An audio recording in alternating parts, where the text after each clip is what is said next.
Hi guys, welcome to the second episode of the Architectural Trap Faraway sessions. And in this episode, we'll be talking about and discussing a question which came to my mind very recently: is Indian architecture outdated?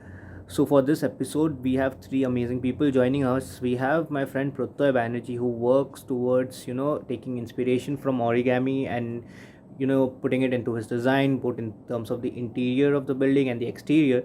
We also have Suchet Datta and Saaket Sharma from Kolkata and Bangalore respectively, and they have worked a lot towards using parametric design.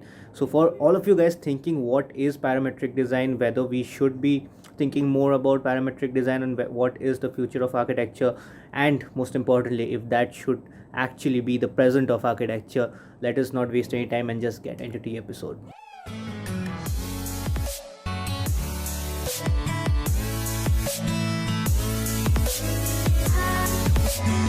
Just to give you an idea of the guys themselves, we have Pratyay, who's worked in a firm which deals extensively with the use of origami as a form of defining spaces, and both Suchet and Saket have worked on parametric design. I have myself tried to experiment and understand the concept of kinetic facades. Having said that, do you guys also feel, because this is one of my concerns, where I feel that the way we look at architecture right now, at least in the kind of exposure that I have got, there's a feeling that the kind of architecture that we are being exposed to is dated.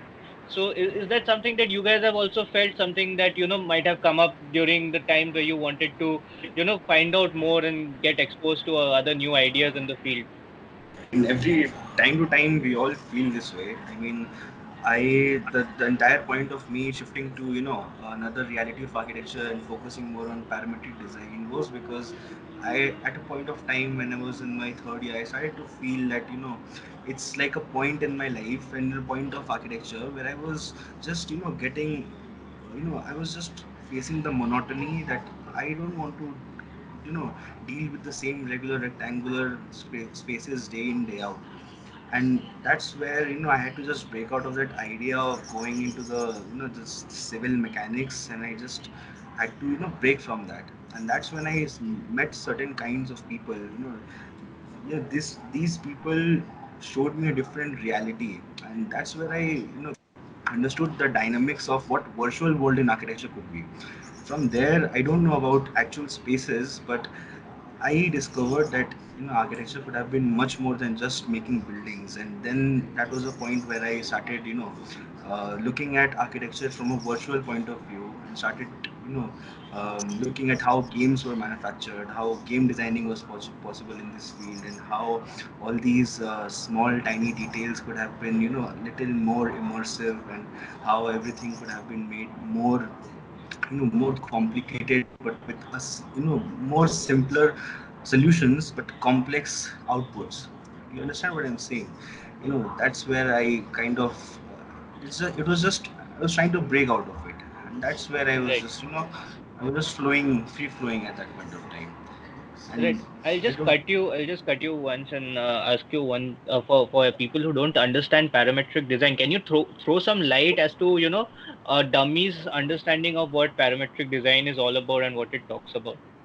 Okay, before understanding what parametric design is, we need to understand what normal designing is. Designing is Right. nothing but just, giving a solution to a complex problem. That's what design is. Like the threads on the bottle and the cap and the threads on the cap. It's a design so that it fits perfectly when you close it, so that water does not spill out. That's a design. That's a solution to a problem that people had been having earlier. So that's what design is. Now, parametric design is just nothing but, you know, it's the way architects design now is basically computer aided design. That's CAD. So Right. what happens is basically if I need a line of 10 meters, I take my tools, AutoCAD or whatever, Revit or whatever. I take the tool and I draw a line. I take the line command and I draw a line of 10 meters, right? Now, parametric design is nothing but inputs. These are commands. These are algorithms. So what you do is basically there's an algorithm that will have two inputs: which direction your line needs to go in and how long your line needs to go in, right? So your direction can be XY, YZ, or XZ. So you specify the direction, and then you input the length of the line. That's parametric designing. This is a very small thing. Like if somebody who knows a little bit of architecture, they will understand this. What what I am trying to say by this thing. Okay. So parametric design is nothing but inputting parameters to get outputs. That's it. It's just like you put some sabji vegetables into a hot pot. You put some masalas. That's another algorithm. You let it cook for a while. That's called That's called bouillioning. Putting into everything into a union. You let it boil. You let it cook. Three whistles, and the sabzi is done. Right. That's just what Right. parametric design. Now, say you increase a masala, that depend on your output. Like what kind of sabzi you will be getting. It will be less oily, more spicy. So this is what you can control. So that's what parametric design is overall. Like, catering to what Saket said about monotony, I feel, as architecture students, like Indranil said, what dummies would perceive. I feel as architecture students, we are always in a flux of experimentation, like inner and outer, like what can we do and what can we do to relate to what others see and what others perceive. So I think this is a very fundamental thing that, like, like I'm saying in terms of the school students who are like watching this. So I feel the way they relate to a simple thing, it can be a watch, it can be a wall in their room, it can be the door.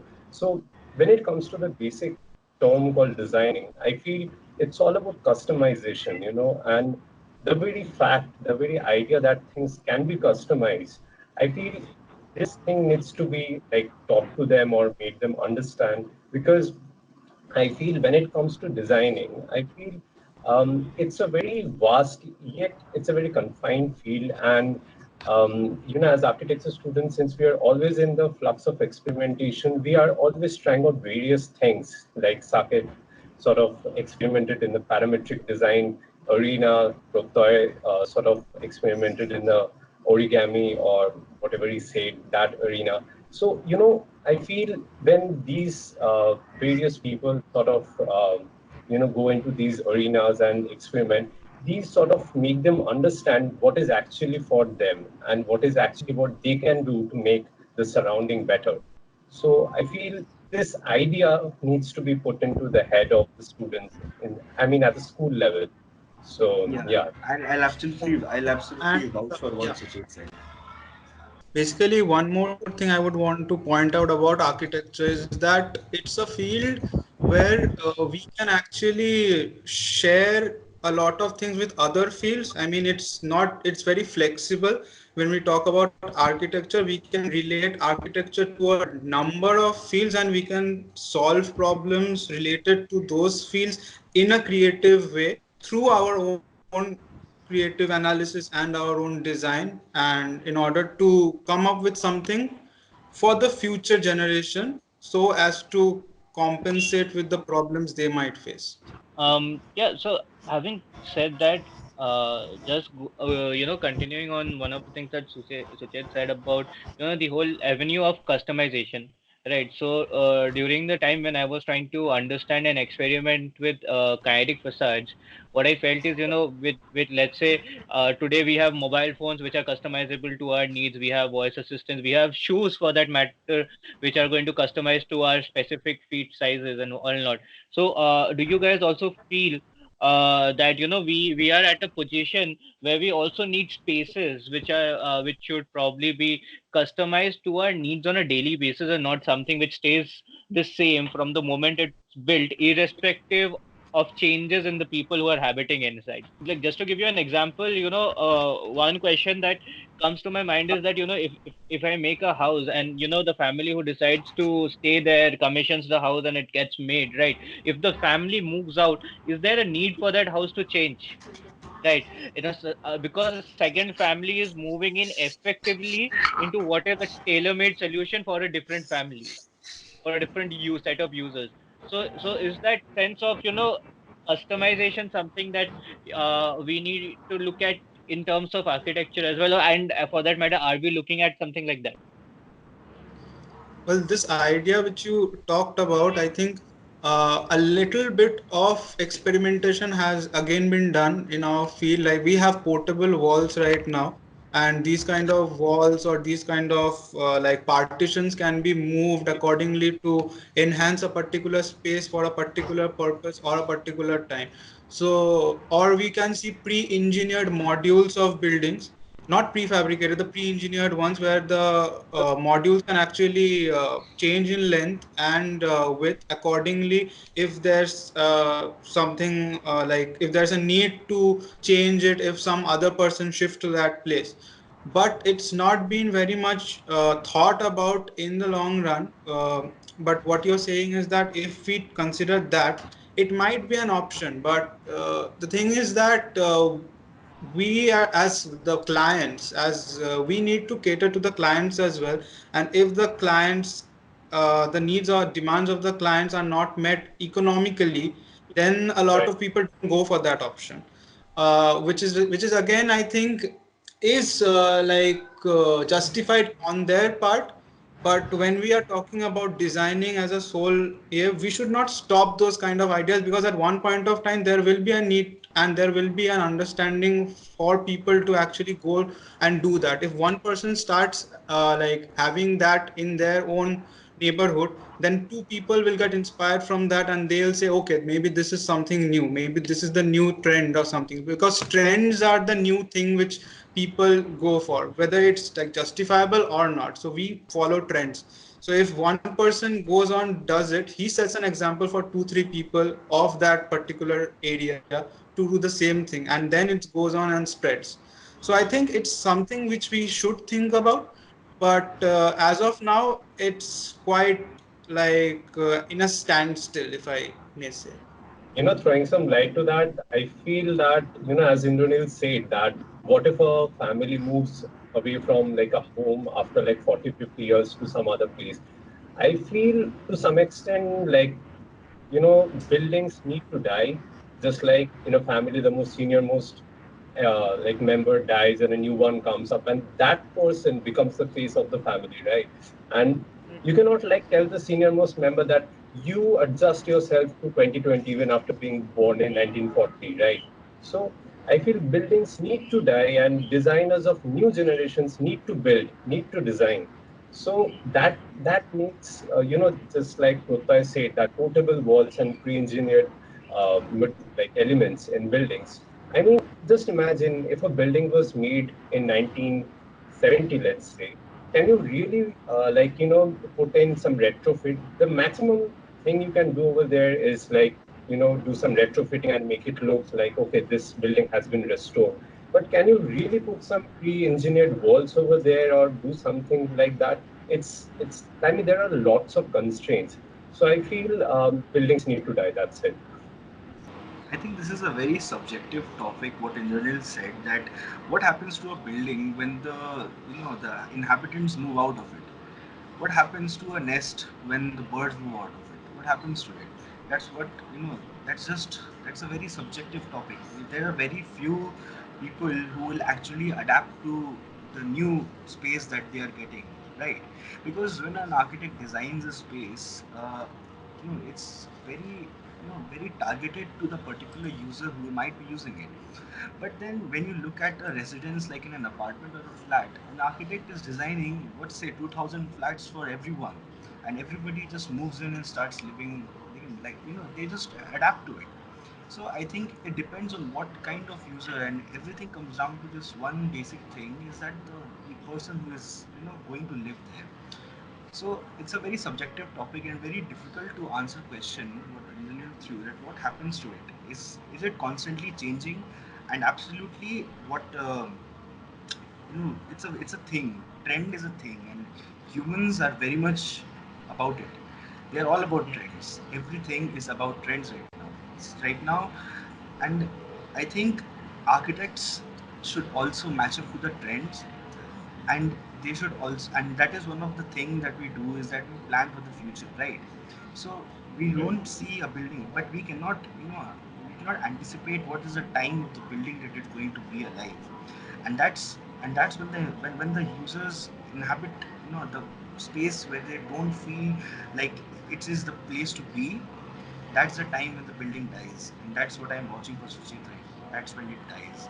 So yes, it all comes down to us, and architects can do their best to satisfy the users, but it all comes down to the people who are going to Right. Continuing on the fact that we are talking about users, do you guys, as someone who are dwelling into this, and this I'll drop the question to Pratyay as well, because when you're working with origami, or when you're working with parametric design, or when you're working with facades which are not effectively what people are used to. And I think what I particularly feel is that whenever someone is let's say commissioning a building, or even thinking of a building, even if I say the word like a mall or an office to someone, they are involuntarily forming an image in their head of what that building looks like, right? Wherein as architects, we consider ourselves at a position where we need to keep upping the game to a level where we are keeping up with the trends, right? But are the trends also keeping up with us? Is a space with an origami going to be with let's say a semi-permanent structure, which has a very undulating roof structure made through the techniques of origami, like one of the projects that Pratyay was showing me. Would that be accepted in let's say an Indian context of a middle class family, or let's say in terms of parametric design like the ones that we are seeing in Dubai, or for that matter the kind of facades, kinetic facades that we are seeing in Dubai, which react to the sunlight. Even in some museums in Europe, we are looking at facades which are reacting to the elements, or if nothing, they're creating a sense of dynamicity by having elements that move with the wind or electronically or something like that. Is that something which fits the perception of a generic Indian audience? Because at the end of the day, we are architects, or future architects in India, and at a certain point, we do have to cater to it. Well, for the viewers, I might first tell them what origami is actually is for people who don't know. It's very simple. As long as paper has been there, there has been origami. So basically, origami is an ancient art which has been developed from Japan, and it is the creative method of folding paper to develop beautiful shapes and forms. As simple as that. So it was popularized in Japan during the 1900s, and it evolved into a modern art form which has inspired artists from all over the world from many years of arts, including architecture even now. So, like attempts to make architectural design based on the concept of origami designs range from a lot of buildings to hotels to amusement centers, offices, etc., all around the world. One of the examples which we can say in Kolkata, we might say is the facade of Quest Mall, which we have all those undulating surfaces, and which is inspired from again from an origami paperwork. And the thing which you told about whether we have the mindset to actually accept these new forms of art in our daily practices or our daily buildings. I think it's again a very subjective term, depends from person to person. Every person has a different kind of an taste, and for these kind of new artistic designs or new kind of artistic ideas, I think it requires that much of an open-minded person to actually accept it first. Then it might get passed on to the next person who is less open-minded, to the next open-minded, to the narrow-minded people. Not narrow-minded in the case of accepting beliefs or excuse me. all that. I'm talking about strictly art forms as being accepted in their own day-to-day life in their buildings. Suppose I'm talking about an origami structure which is inside a room, which actually is hanging from the roof, and it has a very dynamic structure, like it goes around, comes around, and it again has ups and downs. So when we actually see that from a distance initially, we have the feeling of a dynamic quality in that space. It's not a flat ceiling anymore. So we have a kind of an feeling like we can't stop there, or we can't have a we can't have a bedroom over there, obviously. Like if we have a very undulating surface, it creates a lot of like kind of a feeling of movement or feeling of dynamic property to it. So we can actually have those kind of elements in spaces which actually in we want to induce that kind of a dynamic property. So yeah, and again, the thing I said, acceptance, it's completely dependent on the person who wants to have that. And as architects, we have to come up with these kind of ideas, and it's our responsibility, as if we feel that that might up the game for architecture in the coming years, then it's our responsibility to actually make the people understand that yeah, this has a particular value, it might add something to our own society, and it actually might get us forward in the long run as a particular country as a whole. I see. Like, what Pratyay said about the artistic ideas, I feel it is a very imperative point that he picked up. I mean, the term he used. I feel, these artistic ideas are nothing but some manifestation of an original idea that somebody sometime might have used, and that original idea to be used in a certain time, in a certain place, in a certain climate, it takes some real deal, because like he said about origami, and like Indranil said that these sort of kinetic facades are used in Dubai because of the climatic factor over there. But can you just imagine those sort of like construction technology being used in Kolkata or in Bangalore? And do you really think that the clients will dare to experiment or dare to let the architect experiment? That's the main question I feel. And coming to the trends, like Indranil said, I feel clients do come up with trends to architects and ask them to like make something like Wise.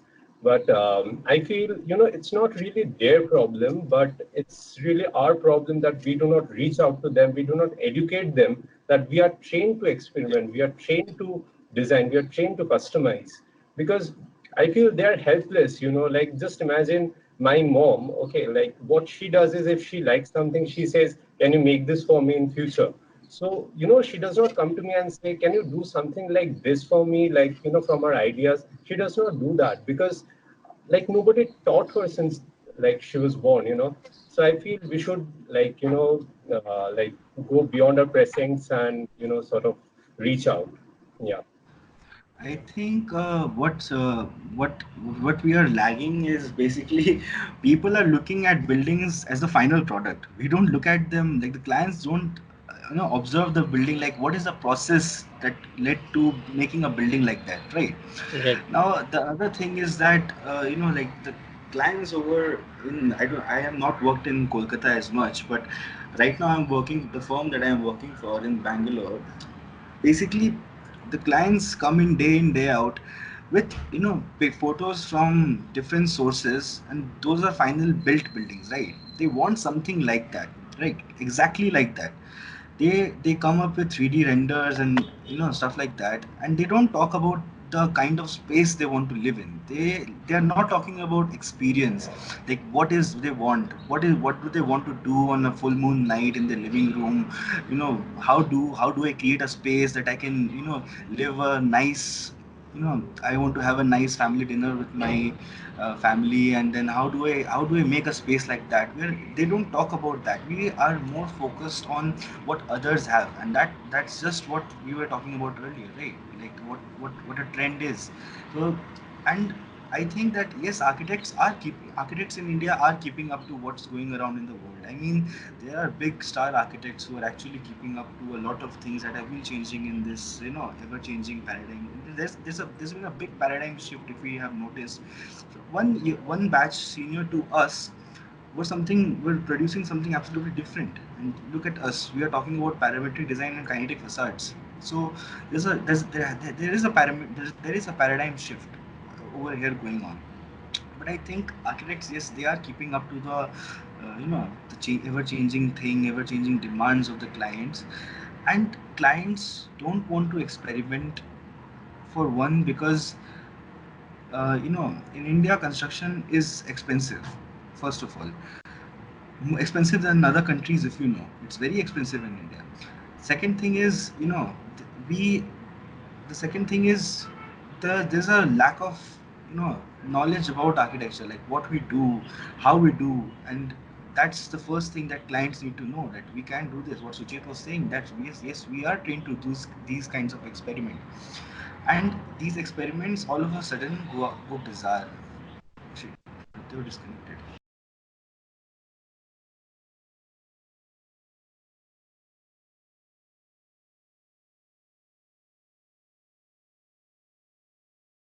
In one of the other episodes, we were very extensively discussing about whether or not architecture as a field is something that is valued very much in India.